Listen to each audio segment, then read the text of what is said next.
Hello my friends, here's my campsite down in Sarasota, Florida. Let me show you what I've been doing with my RV.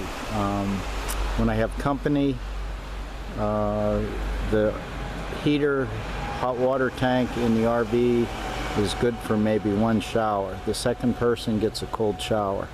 So I did a little swap with a inexpensive hot water tank, tankless hot water heater. Let me show you what I have going. Here's the hot water tank that I removed out of the unit. It was very inefficient.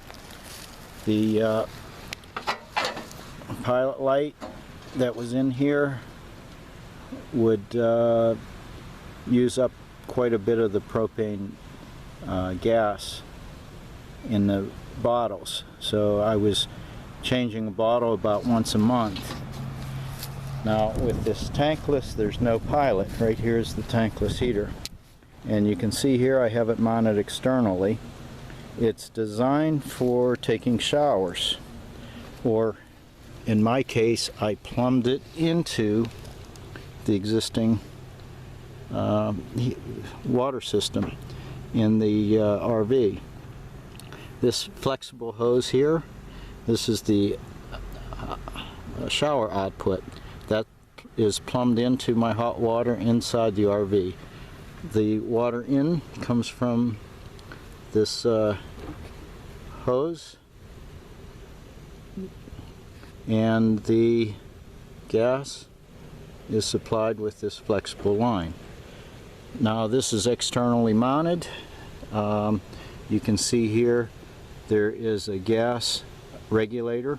This sets the amount of gas that, or adjusts the flame in the unit, and this other one sets the water flow. What I found is I control the heat of the shower. You use hot only when you're showering, and this adjusts what the water temperature will be coming out of the faucet.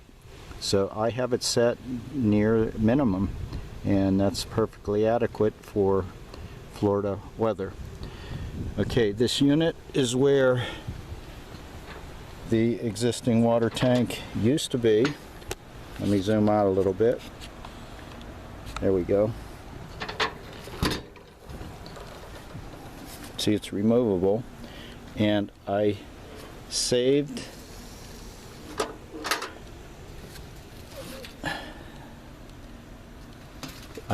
the covering, so when I move the RV,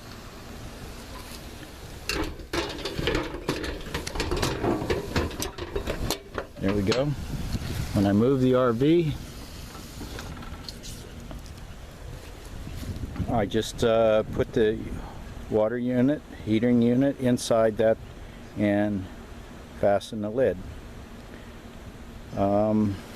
With this unit I can have unlimited hot water, so it's working out very well. My original purpose was for hot water on a sailboat, which I never that never materialized. So that's about it. Thanks for watching, my friends. Bye bye.